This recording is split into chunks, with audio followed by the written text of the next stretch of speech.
Bobcat Nation, Al Weston here once again for the Bobcat Coach's Corner. Got a new face, Tom Carty, over in the studios for the first time. Thanks for joining us, Coach. Glad to be here. Appreciate you taking the time out. Well, we're going to talk some baseball today, of course, and you got the season rolling this weekend. Going to shuffle things up a little bit, change the schedule, and move us up a day. What's the plans? Welcome to college baseball. The spring is going to give us some rain, and trying to fit all the games in. You got travel concerns with teams and trying to fit 3 games in. Coach Brown at King and I felt like Friday's going to be a beautiful day. We're guaranteed 2, and then we'll try to chase 1 on Saturday with weather coming in.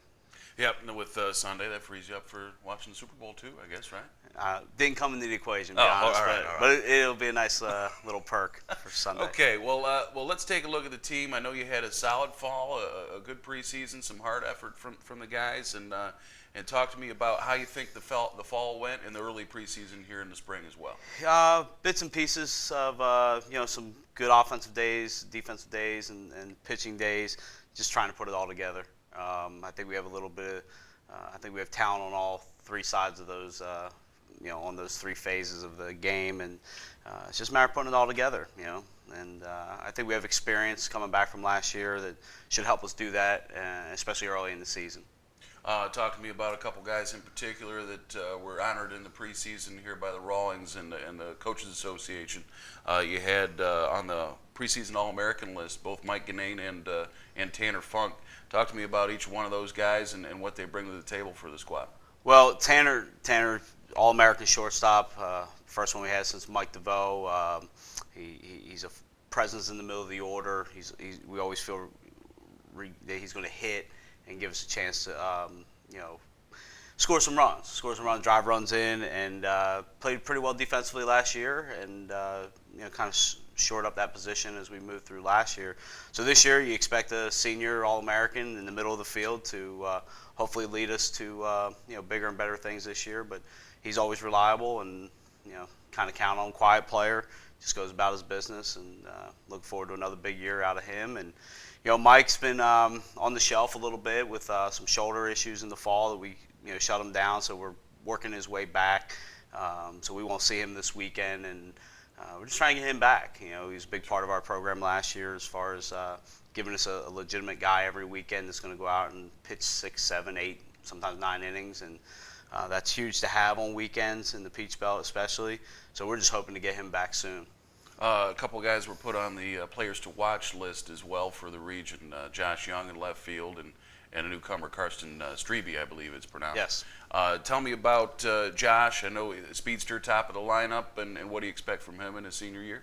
Well, you always expect seniors to be better, especially junior college guys that come in their junior year. Sometimes there's adjustment periods to the league, and the Peach Belt's so strong, our non-conference schedule's so strong that there's some bumps in the road there. That Josh, I thought, finished very well, had a good summer playing summer ball this year, and came in the fall looking like a senior, like you expect a senior to be. So we expect a big year out of Josh. He plays with a high motor, which is big in our program. He understands the base running principles we have that Coach Mitchum puts in the offense. So he should flourish. And, that's why I think he's a player to watch and have a bigger year.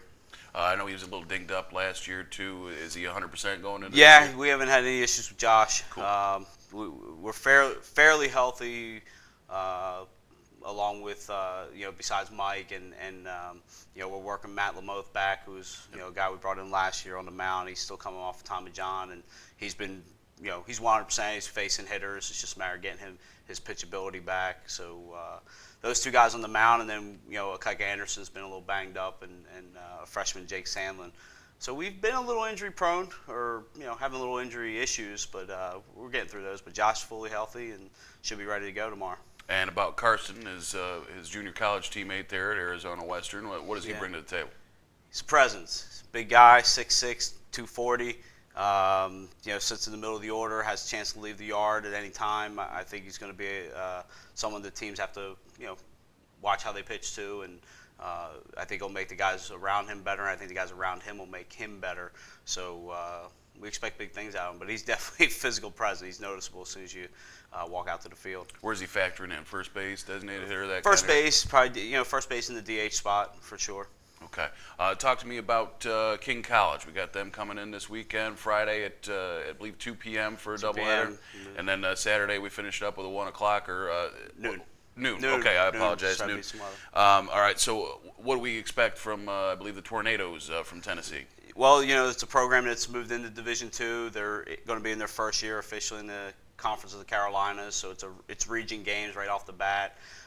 Coach Brown there, Coach Mitchum worked with Coach Brown at Drexel. We've known Blaine for a long time. He'll have his team ready. Last year they went to Francis Marion opening weekend and split with them, so it's a good club.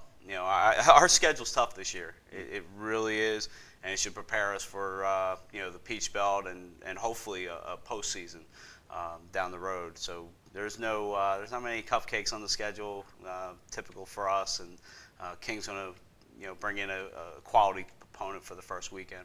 Well, you got to play good teams in order to be a good team yourself. And Try to do that. Okay. Try to do that. Well, want to make sure you get out there to John Kurtz Field this weekend, Friday, again for that doubleheader at 2, and then noon on Saturday. Going to try and chase the rain or have it chase us one way or the other. But if you can't get out there to Kurtz Field, we're going to try and get the broadcasts on Ustream on Friday, and then also look for live stats links and things like that at gcbobcats.com. Our time's up. For Tom Carty, Al Weston for the Bobcat Coach's Corner.